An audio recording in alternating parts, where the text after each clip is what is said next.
What would you do if the family that always looked down on you suddenly found out you were married to a billionaire right after one of them slapped you at their wedding? I never thought a single slap could change the course of my life. But before that moment, before the sting, before the silence, there was just me. My name is Maya Brooks, and if you passed me on the street, you probably wouldn't remember me. I'm the kind of woman who fades into the background, soft-spoken, quiet. The one who cleans up after everyone, says thank you too much, and never quite fits the mold of what success is supposed to look like. In my family, I'm what you'd call a disappointment. While my cousins became doctors, lawyers, or hedge fund managers, I became a librarian, a quiet one, in a public branch with peeling wallpaper and a circulation desk that squeaks when you lean on it too hard. While they posed with champagne glasses on rooftop bars, I sipped tea on my third-floor walk-up and fell asleep reading mystery novels. They drove new SUVs. I had a 12-year-old Corolla with one working speaker and a trunk that sometimes refused to open. And that's how they saw me, at every holiday dinner, every baby shower, every wedding. Poor Maya. They said it with that syrupy tone people reserve for stray cats, pitying but never inviting.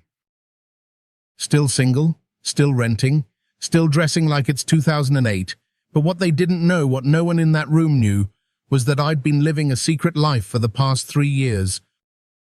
One that began with a quiet yes in a courthouse. No flowers, no guests.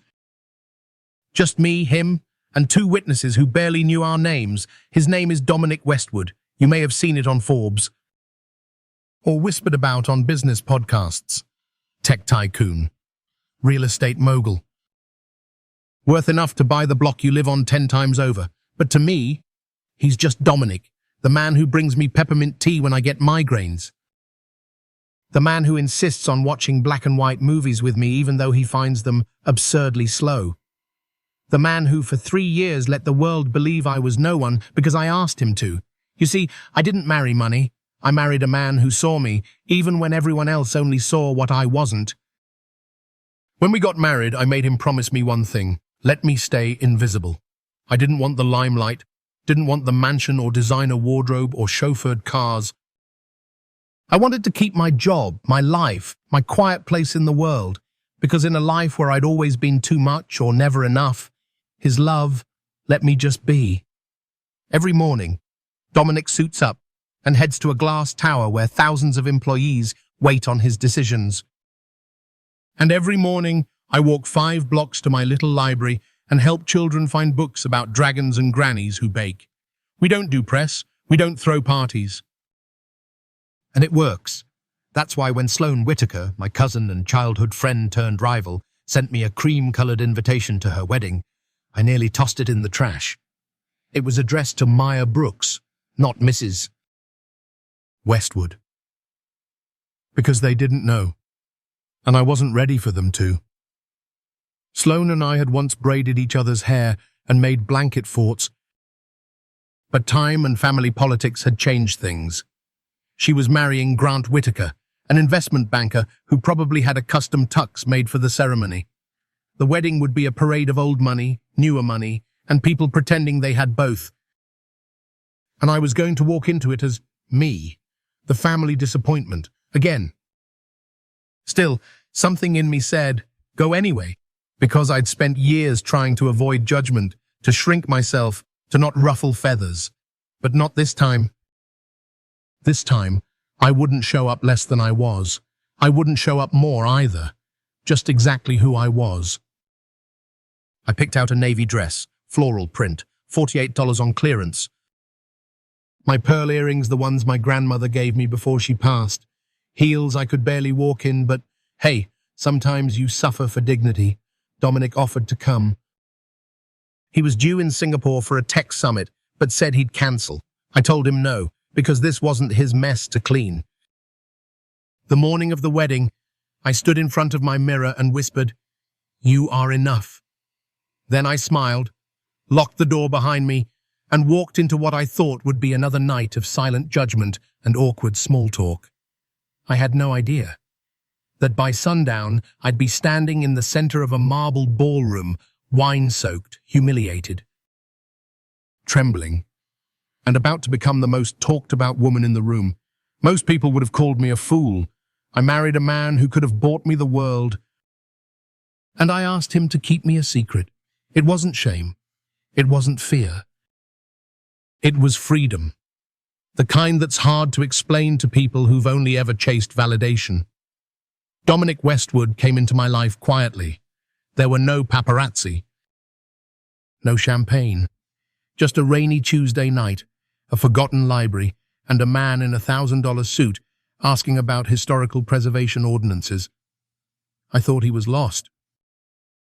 Turned out, he was just curious. I was fixing water-damaged books in the reference section. He said he was scouting for a redevelopment project downtown.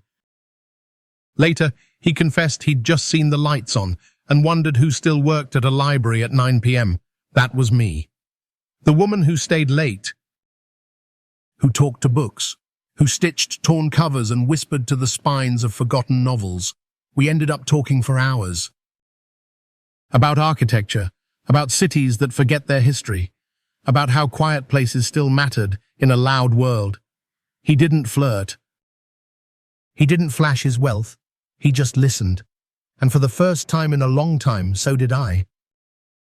Our first official date was at a 24-hour diner. He ordered black coffee and eggs over medium. I had pancakes with too much syrup.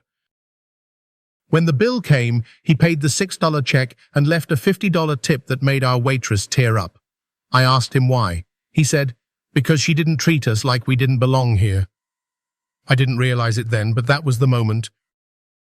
That was the moment I saw through the suit, the reputation, the world that whispered his name with reverence or fear. He was just Dom. And somehow, I was safe with him. 6 months later, he proposed in the same diner. No cameras, no ring boxes on dessert trays. Just a folded napkin and the question, would you let me love you, even in secret? I said yes, but only on one condition. Let me keep being Maya, not Mrs. Westwood. Not the billionaire's wife, just the woman who stamps books and listens to elderly patrons talk about their cats. I wasn't trying to hide.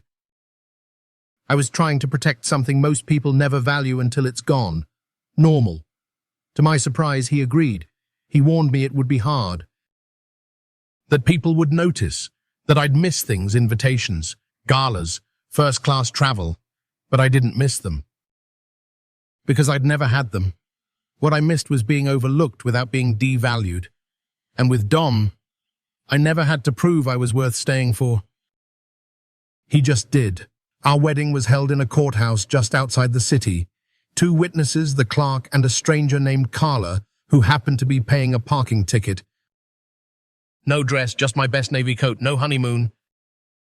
Just Chinese takeout and our favorite old movie. And you know what? It was perfect. Because it was ours. For 3 years, we lived 2 separate lives that always came back to one home. He'd go to meetings in New York, London, Tokyo, and I'd shelve books, lead reading programs for kids, and help teenagers find college prep guides. At night, we cooked together. He read my library newsletter. I edited his quarterly shareholder letters. We made space for each other, and that space was sacred. But sacred doesn't mean safe from the world.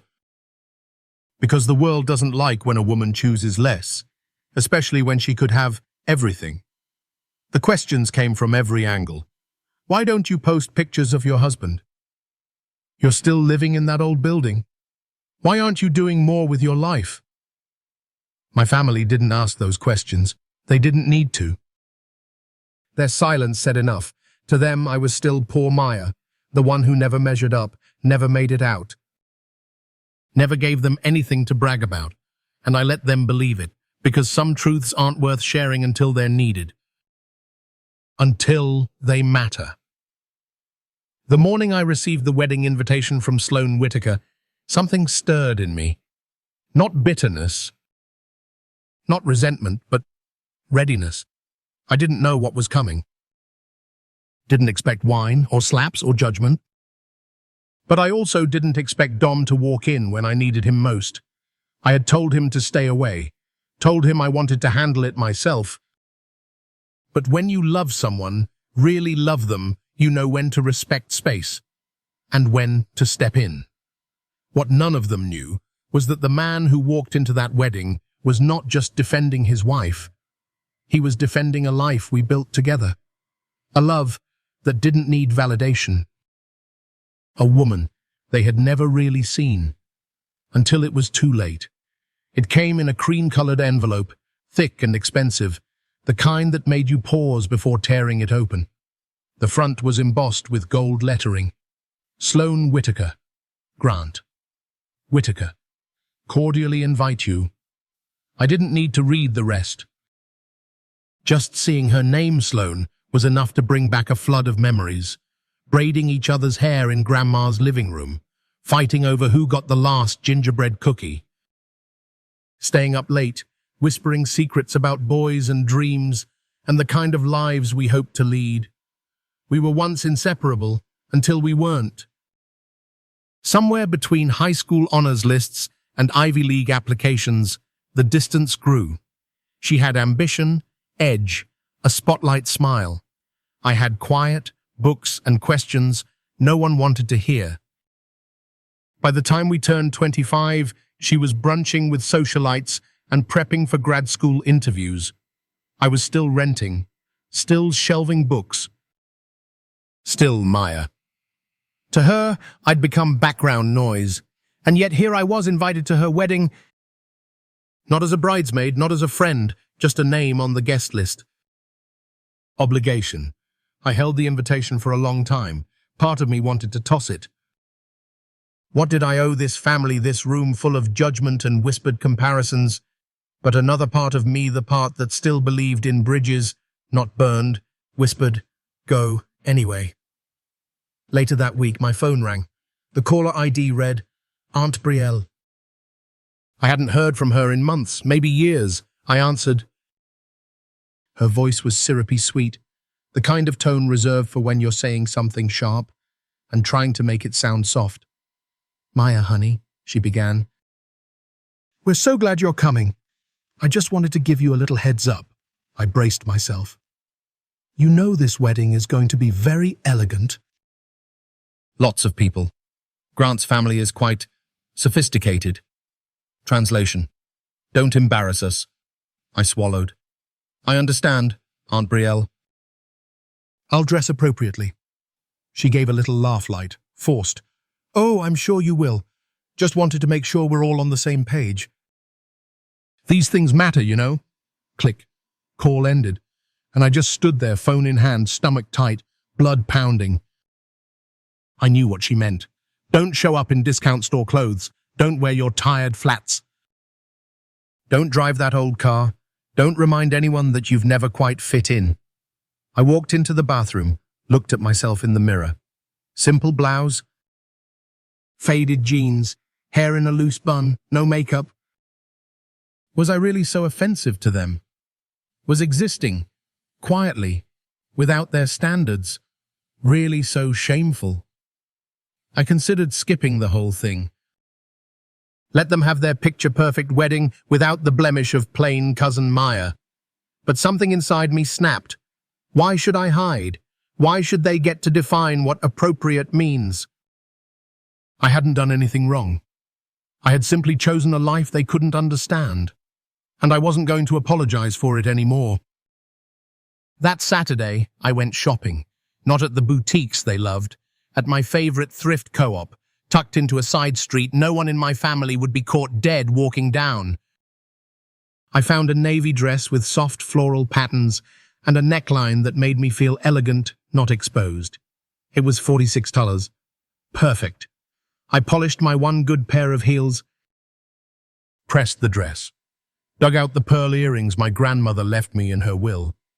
And when I looked in the mirror, I didn't see disappointment. I saw intention, not flashy, not apologetic. Just Maya. The day of the wedding, the weather was too perfect. The kind of sunlit, breezy afternoon that feels pulled from a movie set. The venue was a sprawling estate on the edge of town, all white columns, manicured hedges, and people wearing designer clothes that screamed old money. I pulled into the parking lot, parked next to a Bentley, smiled, and walked in. Inside, the ballroom shimmered with candles and string lights. Massive floral centerpieces towered over every table. The champagne flowed like water. I found my name at the very back table. Table 17, next to the kitchen door. Message received. Still, I smiled. Because I didn't come here for their approval. I came to witness a wedding, and I wouldn't give them the satisfaction of shrinking. Not anymore. I sat tall, sipped my drink, and watched as my cousin, radiant in her $6,000 gown, glided across the marble floor. She didn't look my way, didn't acknowledge me. But that was okay, because I wasn't there to be seen by them. I was there because I chose to be. Because sometimes showing up is the most powerful thing you can do, even when the room was built to make you feel small. What I didn't know was that in a few short hours, I would become the most visible person in that room. The string quartet played Vivaldi's Spring as if they'd rehearsed for months, the kind of music that filled every inch of the venue without ever being loud. Guests floated in wearing floor-length gowns and tailored tuxedos. The women sparkled with diamonds. The men laughed with the kind of ease that only comes with legacy and money. And me, I sat at table 17 next to the kitchen door, close enough to hear the clatter of trays and the whispered curses of overworked servers. I didn't mind. Not really. I'd been invisible before. This was nothing new. But what did sting, what always stung, was how intentional it was. Every accidental glance that lingered too long, every forced smile, every polite nod followed by a quick turn of the head. I wasn't dressed in designer. My hair wasn't professionally styled. I didn't belong, and they wanted me to know it. Across the ballroom, Sloane Whitaker, the bride, my cousin, was glowing. Her dress was a silk masterpiece that trailed behind her like royalty. Her makeup flawless, her posture perfect. And when she laughed, that carefully modulated camera-ready laugh, the room turned to watch. She saw me. I know she did. Her gaze brushed over me like a breeze light, indifferent, dismissive. Like I was a smudge she'd trained herself not to see. I took a sip of water, smiled. 'Cause I wasn't here to be included, I was here to witness. And maybe, just maybe, to prove something to myself. The ceremony was breathtaking. They exchanged vows beneath a floral arch so grand, it looked like it belonged in a cathedral. People sniffled. Cameras flashed. The officiant spoke with solemn joy, and for a moment, I forgot where I was. Forgot who I was to them. After the ceremony, we moved to the reception hall. Crystal chandeliers, gold-trimmed menus, waiters with white gloves and practiced smiles. The kind of event that makes you sit straighter just by being in the room. I ate quietly, listened politely, laughed when the others laughed, not because the jokes were funny, but because it was easier that way. Easier than explaining why you don't find mockery charming. Then came the wine, a toast here, a sip there. Conversation got louder, postures loosened. And the comments started, not directly at me, of course not. They were too civilized for that, but the words hung in the air, aimed just near enough to wound. Some people just don't know how to dress for occasions like this. I heard she's still working at that little library. Can you imagine choosing that over a real career? Laughter followed. Light, casual, cruel. I didn't flinch, but my hand gripped my napkin a little tighter. When dessert arrived, I excused myself. Not because I was upset, but because I needed air. I wandered toward the back terrace. Empty, quiet, lit by soft amber bulbs and the hum of cicadas in the distance. I leaned against the railing and breathed. That's when I heard the door open. And of course it was Aunt Brielle. She didn't say hello. just walked up beside me, holding a half-empty glass of champagne. "You clean up well, Maya," she said, voice smooth as ever. "Thank you," I replied. Silence. Then she turned, smile just a touch too sharp. "Sloane's been very generous, you know, including everyone. Even the less polished members of the family." There it was, the punch disguised as a compliment. I could have walked away. Could have smiled and nodded like I always did. But not tonight. Tonight, I met her gaze calm, steady. "I'm happy for Sloane," I said. "It's a beautiful wedding." She blinked. I continued. "And for the record, I came because I wanted to, not because I needed a seat at anyone's table." Her mouth opened slightly, but before she could respond, one of the servers slipped out onto the terrace. "Sorry, ma'am. The wine refills are delayed. We're short-staffed." She turned to him, waving her glass impatiently. "Then maybe you should move faster." The young man flushed. I stepped forward, took the empty glass gently from her hand. "It's fine," I said softly. "Let me help."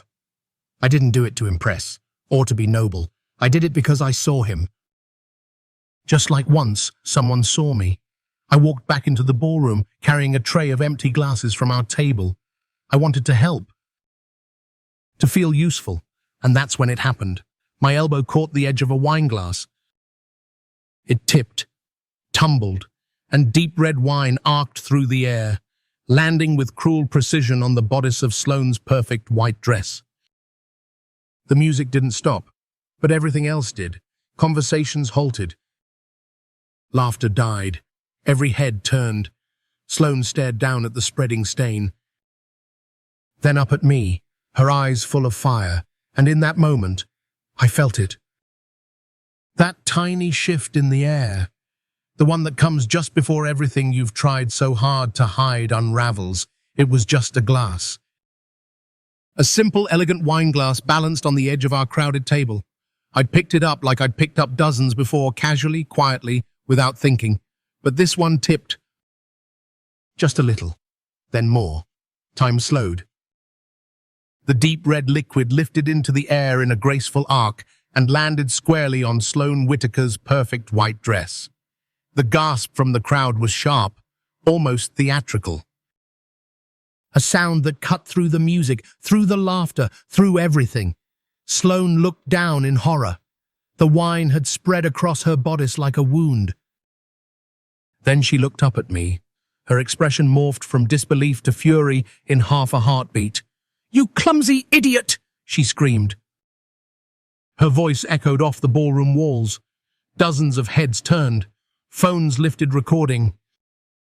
The quartet kept playing, unsure if this was real or part of the show. I froze. My mouth opened, apology on the tip of my tongue. Sloane, I'm so sorry. It was an accident, but I didn't get to finish." Her hand came fast. Hard. The slap cracked through the air like lightning. My cheek lit up with pain. My head jerked sideways. And just like that, the entire room stopped pretending. I tasted blood. My teeth had cut the inside of my cheek. My hand flew to my face. My vision blurred, not from the slap, but from the sting of humiliation that followed. The silence was louder than the slap. Eyes widened, mouths hung open. The guests weren't shocked that someone had been slapped. They were shocked that it happened to me. Poor, quiet, invisible Maya. Because even they knew people like me didn't matter enough to make a scene about. I stood there, hand on my cheek, heart pounding. Sloane was still yelling. Something about the price of the dress. Something about how I'd ruined everything. I wasn't listening.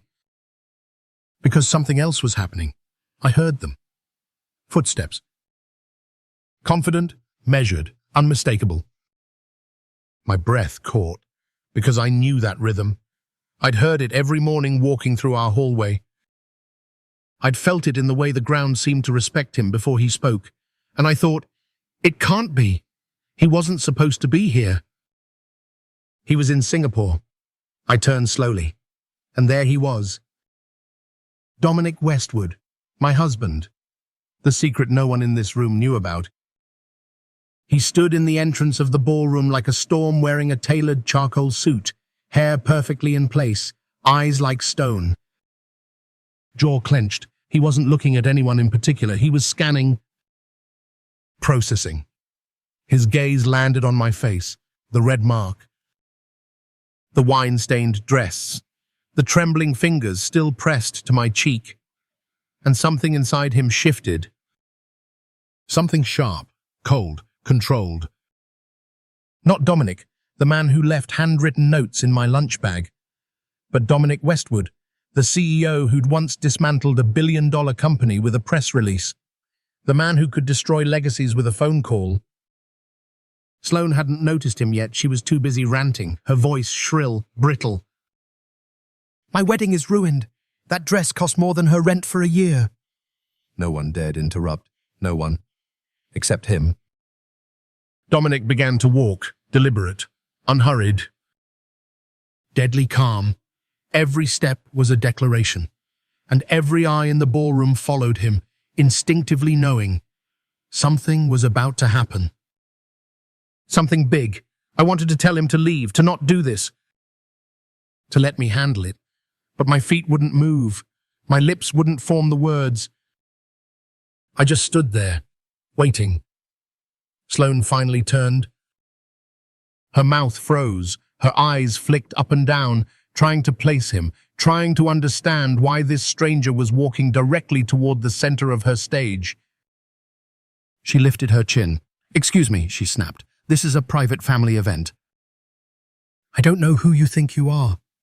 He stopped in front of her, didn't blink, didn't smile, didn't raise his voice. "Who am I?" he said, voice cold. He turned slowly to face the crowd. To the phones, the whispers, the stunned faces, then looked back at Sloane. "I'm wondering who you think you are, for hitting my wife." Gasps rippled like dominoes. Someone dropped a glass. A fork clinked loudly against a plate. The words hung in the air like thunder. "My wife." Sloane went pale, then red, then pale again. She opened her mouth, closed it, looked at me, looked back at him. What did you say?" Dominic didn't waver. He reached out, took my hand gently, brushed his thumb across my knuckles the same way he always did when I needed to remember who I was, and said again, louder this time, "You hit my wife." Phones were out now, recording. Flashing. The crowd murmured. And for the first time in my life in that room, I wasn't invisible. I wasn't the plain cousin. I wasn't the failure. I was Maya Brooks Westwood, the woman everyone had overlooked. Until now. The words echoed like thunder. "You hit my wife." And suddenly the music didn't matter. The chandeliers didn't matter. The $1,000 dress and the imported champagne, none of it mattered. All eyes turned to Dominic. He didn't raise his voice. He didn't have to. Because when a man like Dominic Westwood speaks, the room listens, even when it doesn't understand. I stood frozen beside him, my hand still in his. His thumb kept moving in slow, calming circles over my skin, a small act of intimacy in a room that now felt more like a stage. Sloane stared at him. "You're her husband?" she whispered, as if the words hurt to say. He nodded once. "I am." Murmurs spread like wildfire. People leaned across tables, phones lifted higher. I saw one guest typing something into a search bar. The algorithm would figure it out faster than anyone else in the room. Sloane's face twisted into confusion. "But Maya doesn't have a husband. She lives in a tiny apartment. She works at a library." She said the word library like it was an insult. Dominic's expression didn't change. "I know where she works. I picked her up for lunch last Tuesday. We shared a sandwich from the deli on 4th and Main." Someone near the bar gasped. I saw Uncle Elijah Monroe put down his glass of wine so slowly it nearly slipped from his hand. Across the room, Grant Whitaker, Sloane's groom, pulled out his phone, started typing. I already knew what he'd find. A moment later, his face went white. Then he turned the screen towards Sloane. I could see the headline from here. Dominic Westwood, the quiet billionaire behind Westvale Global's $3.2 billion boom.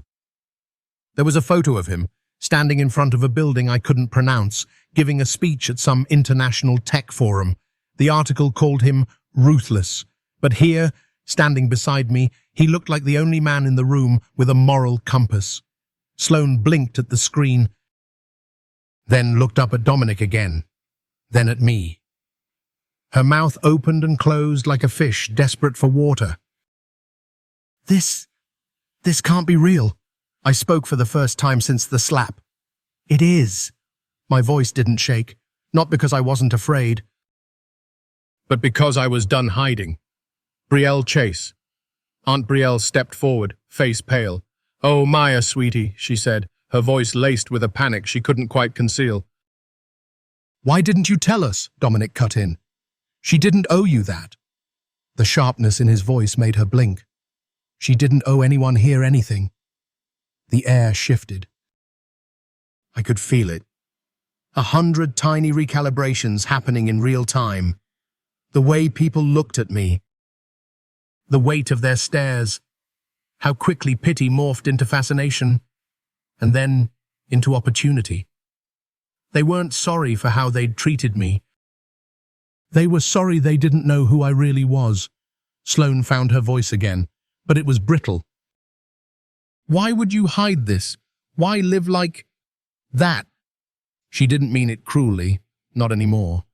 Now she was just confused. "Because I chose it," I said. "I chose the library, the apartment, the life I have, because it makes me happy." I looked around the room, and I didn't need your approval then. I don't need it now. Someone near the dance floor whispered, "She's the billionaire's wife." Another voice added, 3 years. They've been married for 3 years. And just like that, I wasn't Maya, the background cousin. I was news. But Dominic didn't let go of my hand. Not once. Even as the cameras came up. Even as the questions started, he leaned down, whispered in my ear. "Do you want to leave?" I hesitated, then shook my head. "No. Not yet." Because something inside me had shifted. I wasn't running anymore, not from their judgment, not from their shock, not from who I was. This was my life, my truth. And for the first time, it was fully visible. Dominic straightened, turned to the crowd again. "I suggest," he said coolly, "that we move on with the reception. We wouldn't want the bride's special day to be ruined by bad behavior." His eyes flicked to Sloane. A smile touched his lips. Just a hint. I'm sure she'd prefer to be the center of attention again. And just like that, he diffused the room. With class, with power, with quiet fire. The band picked up again. Tentatively, conversations resumed, at least on the surface, but I knew the story had already left the room. And I knew nothing would ever be the same. After Dominic's quiet declaration, "You hit my wife," nothing returned to normal. The music played. The wine flowed. The wedding timeline resumed like clockwork. But the people had changed. The crowd no longer looked at the newlyweds. They looked at me. Their eyes trailed me across the floor like whispers, like questions that hadn't been answered yet. The woman they'd dismissed, the cousin they'd pitied, the librarian they'd barely spoken to unless it was to comment on her potential. Now they stared as if seeing a stranger. Some kept checking their phones. Dominic's name had already trended. News sites had picked up the clip someone posted from the reception, his voice clear, cutting through the hum of violins. "You hit my wife." The video had over 200,000 views within an hour. Suddenly, I wasn't invisible anymore. I was headline-worthy, and the room reacted exactly as expected. Elijah Monroe, my uncle, who once said I'd never amount to much, now stood near the hors d'oeuvres, nervously straightening his tie, glancing at me as if trying to decide whether to approach. His wife nudged him. He hesitated. Then came the others, one by one. Brielle Chase, Aunt Brielle, the woman who'd once called me hopeless but sweet, rushed toward me like we'd been close for years. "Maya, darling," she gushed. "What a surprise! Why didn't you tell us?" "Because you never asked." "Because you never cared. Because when I brought store-brand cookies to Thanksgiving, you laughed." "Things were private," I said, my voice polite but cool. Dominic stood quietly beside me, still holding my hand. He didn't speak. He didn't need to. His presence did enough. Ethan Monroe, my cousin, the one who once made a joke about my shoes at a family reunion, approached with wide eyes and a trembling phone. "Wait, Maya." "This guy your husband, he's really Dominic Westwood, like Westwood Global?" I nodded. He laughed too loud, too forced. Wow, that's just amazing. Was it just convenient now? But no one beat Sloane Whitaker to the punch. The bride herself. Her dress stained, her pride bruised, her world shaken. She approached slowly, her face a swirl of confusion, envy, and something else. Desperation. "Maya," she said, her voice trembling, "why didn't you tell me?" I looked at her, really looked.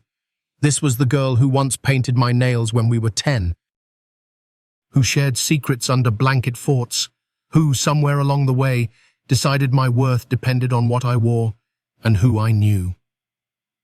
"I didn't think it would matter to you," I said softly. "It does," she whispered, and I believed her, but not for the reasons she hoped. Behind her, Grant Whitaker, her new husband, stared at Dominic like a man who had just realized he married into the wrong family. I didn't miss the subtle shift in his posture, the way he suddenly leaned away from Sloane and slightly toward Dominic. Power attracts, and Dominic Westwood radiated it. As the evening stumbled forward, I watched the social recalibration happen in real time. People who hadn't said a word to me during the ceremony now laughed at my every joke. Guests who had whispered behind my back now called me Mrs. Westwood with forced reverence. A stranger even asked for a selfie. It was surreal, like walking through a dream stitched together by irony and bad intentions. But through it all, Dominic never left my side. He didn't speak often, didn't correct anyone. He just stood beside me, a quiet shield in an overly polished battlefield. Later, as the cake cutting began, a waiter passed with glasses of champagne. I declined. My hand was still sore, not from the slap that pain had long faded, but from the weight of years of being told I was never enough, only for my last name to change everything. I turned to Dominic. His eyes were soft now. The storm from earlier had passed. "Are you okay?" he asked. I nodded, then looked around the room. At the people trying too hard. At the ones watching us like we were royalty. At the family who had only learned to respect me once they feared him. "No," I said, "but I'm getting there. Because here's what no one realized. That night I didn't gain power from Dominic's money. I gained it from the moment I realized they had been wrong all along, all. I'd never needed to be richer, or louder, or more polished. I just needed to stop shrinking for people who only applauded when they thought you were like them. The irony? Sloane had spent thousands to be the center of attention. But in the end, the spotlight found someone else. Not because I wanted it, but because I no longer feared it. The ballroom had never been quieter. Even with the band softly playing, even with champagne still being poured, the energy had shifted. Eyes followed me not because I was loud, but because I was no longer hiding. I stood there beside Dominic, his hand still lightly touching my back, grounding me. The same people who once looked through me now watched my every move, waiting to see what I would do next. And I understood something then, something I had never dared believe before. Silence can protect, but it can also bury you, and I was done being buried, so I stepped forward towards Sloane Whitaker, who stood in her wine-stained gown, hands clasped like she could reverse the last 30 minutes by sheer willpower. She'd tried to act gracious. She'd smiled through the sting. She'd even hugged me once the cameras were on. But I wasn't here to play roles. I was here to finish something. Sloane, I said, my voice soft but steady. I forgive you. A breath caught in her throat. For hitting me, I clarified. I know you were upset. I know your dress is ruined, and I know how much this day meant to you. I paused. But I don't forgive you for how you've treated me all these years. You could hear the air tighten, the way a room breathes in when no one's sure what comes next. I turned slightly, facing not just her, but the entire crowd, my family. People who had sat across from me for years, who had asked me about my job with that tone, who had pitied my shoes, my apartment, my singleness. I chose my life, I said. My apartment, my job, my so-called small choices, those were mine. And for 3 years, I've been married to a man who never once tried to change me. Not because I asked him not to, but because he knew he didn't need to. I could see Brielle Chase blinking rapidly, her wine glass trembling slightly. Uncle Elijah Monroe cleared his throat, looking down at his shoes. Even Ethan stopped typing on his phone. I've listened to all of you make assumptions, I continued.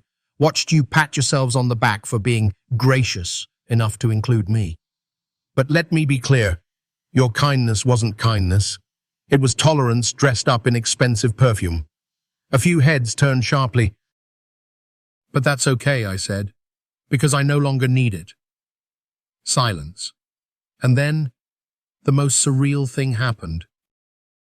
People began clapping, not loud, not celebratory. Just scattered, awkward, almost uncertain, like they knew I'd spoken truth and didn't quite know what to do with it. Sloane looked at me. Tears welled in her eyes, not rage, not shame, maybe something closer to recognition, and maybe, just maybe, regret. I'm sorry, she whispered. I nodded, and that was enough. I turned back toward Dominic. He raised one brow, smiling gently, as if to say, now there's the woman I married.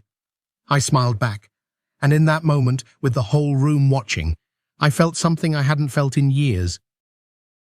Not pride, not revenge, not victory. Peace.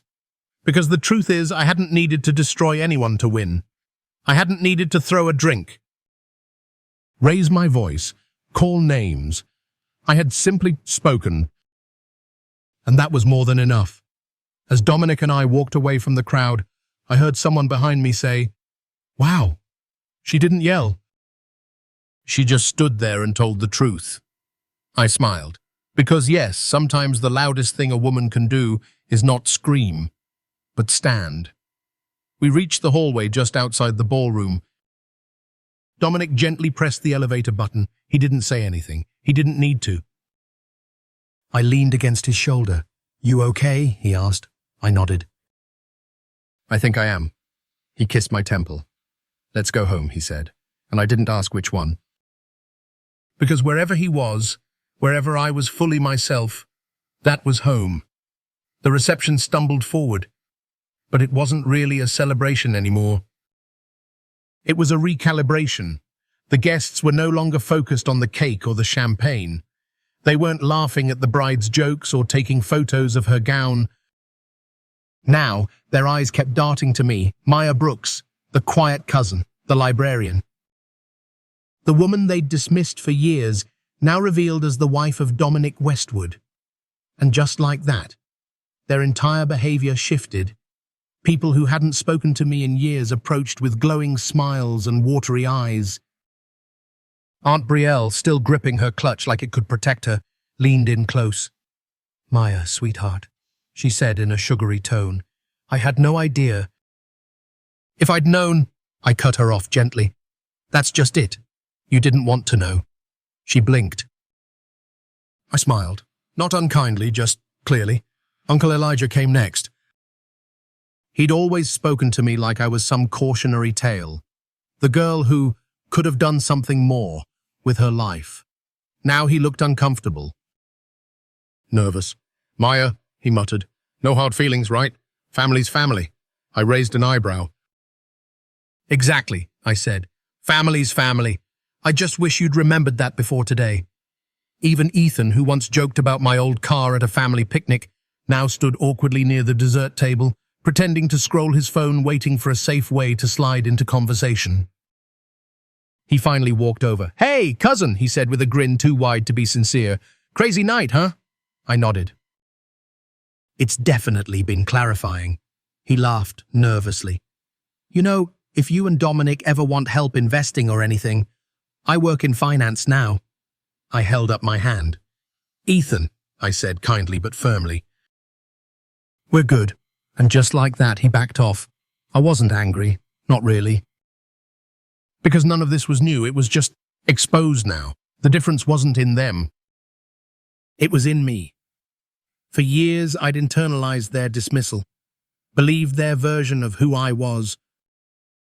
But now, as I stood there watching the same people scramble to rewrite their opinion of me, I didn't feel vindicated. I felt free, because I finally understood. Respect that's based on perception isn't respect at all. Some of Sloane's friends came over too.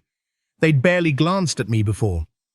Now they wanted to know what it's like to be married to someone like Dominic. They asked where we lived, where we vacationed, if I had a stylist. I kept my answers short, polite, but distant, because they weren't really asking about me. They were asking about the access they assumed I could now give them. Even Sloane, the bride, made another attempt. She pulled me aside near the dance floor, tears in her eyes. Maya, she said, I didn't mean to hurt you like that. I was just under pressure. The dress, the day. I nodded slowly. I know. She looked surprised. You do, I smiled, but that doesn't mean it's okay. She looked away, then back. We could start over. Maybe get coffee sometime. You could show me what your life is really like. I paused. Maybe. And we both knew that maybe didn't mean yes, because forgiveness is one thing. Access is another. And just because I forgave her didn't mean I had to open the door again. As the night wore on, Dominic stayed close, silent. Steady, watching. At one point, he leaned in and whispered, Do you want to go now? I looked around the room. At the sea of well-pressed clothes and shifting loyalties. At people who suddenly wanted to know me not because I had changed, but because their perception had. No, I said. Let's stay a little longer. He smiled, not because we needed to prove anything, but because I wasn't going to let them dictate when I came or went. Eventually we stepped outside. The stars were brighter than expected. The valet pulled up our car, the same one we drove on weekends to small towns and dusty bookstores. Not a limousine, not a showpiece, just ours. As I got in, I looked back at the glowing venue. I saw shadows moving, heard laughter rising again. But it all felt smaller now. Contained. For the first time, I realized they no longer had power over me. Because I'd stopped wanting what they had to give. Respect that had to be earned with wealth. Acceptance based on image. None of that meant anything anymore. Dominic squeezed my hand as we drove off, and I smiled. Because the real victory wasn't in shocking the room. It was in knowing that I didn't need to anymore. It had been 3 weeks since the wedding. 3 weeks since the slap. Since the silence.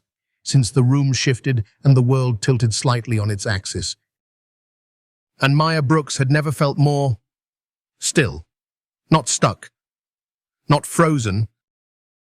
Just still. like a lake after a storm, no longer thrashing, just reflecting. She returned to the library the next morning after the wedding. Same hours, same coffee in a chipped mug, same cardigan draped over the chair. People looked at her differently now. A few patrons recognized her from that video online. One teenage girl whispered, "You're the woman from the Billionaire wedding crash story, right?" Maya smiled. "I'm the woman who alphabetizes the mystery novels." At first, it was jarring. The emails, the news requests, the offers to tell your side of the story on morning shows. But she declined them all. Not because she had something to hide, but because, for once, she had nothing to prove. Dominic asked again if she wanted to move. A bigger home, more privacy, somewhere she wouldn't be spotted at the grocery store in sweatpants. She thought about it, then said no. They compromised like they always did. A slightly larger apartment in the same neighborhood, closer to the library, with better stairs and a little rooftop garden. Nothing extravagant, but it had sunlight and quiet and a spot just right for her tea shelf. Some nights Dominic worked late. She didn't wait up. Other nights, she brought home takeout, and they watched old black and white movies while sprawled on a second-hand couch that creaked when they laughed too hard. It wasn't a picture-perfect romance, but it was theirs, and that made it perfect enough. Maya no longer felt like she was living two lives. She was one woman, finally whole, the librarian, the billionaire's wife. The quiet girl with the steel spine. Not costumes, just layers. One Saturday, she ran into Sloane at the farmer's market. They hadn't spoken since the wedding. Sloane looked nervous, makeup-free, holding a reusable bag of arugula like a peace offering. They chatted briefly weather, traffic, superficial things. Before leaving, Sloane looked down and said, "Thanks for not making it worse than it was." Maya replied, "Thanks for reminding me who I am." It wasn't bitter, it wasn't smug. It was just honest. Later that day, Dominic found her on the rooftop, watering her plants. He watched her for a moment before asking, "Do you ever miss it?"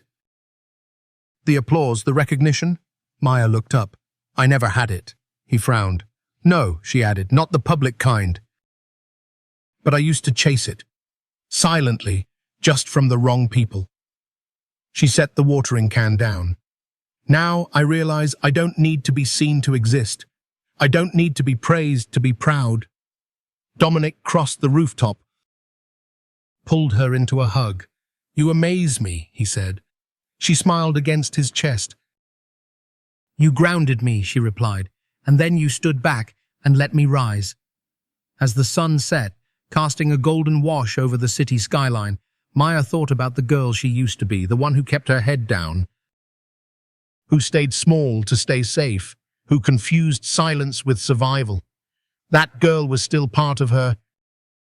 But now she walked with her chin high and her heart open, because the truth is, Maya Brooks had never needed to be in the spotlight. She had simply needed to choose her own light and trust that it would be enough. And finally, it was. In a world that often values loud success, visible wealth, and public approval, Maya Brooks teaches us something profoundly different. That dignity isn't earned through applause, it's preserved through choice. Maya's journey reminds us that living quietly doesn't mean living small. Her decision to hide a life of luxury wasn't rooted in shame, but in the courage to stay true to herself. When confronted with cruelty and dismissal, she didn't fight back with revenge. She responded with grace, truth, and unwavering self-worth. For older viewers who have spent a lifetime navigating expectations from family, society, or even themselves, this story is a gentle affirmation. You don't have to be seen to be valuable or loud to be heard. Sometimes the greatest act of strength is choosing peace over validation. And sometimes the boldest form of success is simply not shrinking for the comfort of others. Maya didn't demand respect. She embodied it quietly, consistently, until the world had no choice but to see her clearly. And perhaps that's the kind of legacy that truly matters.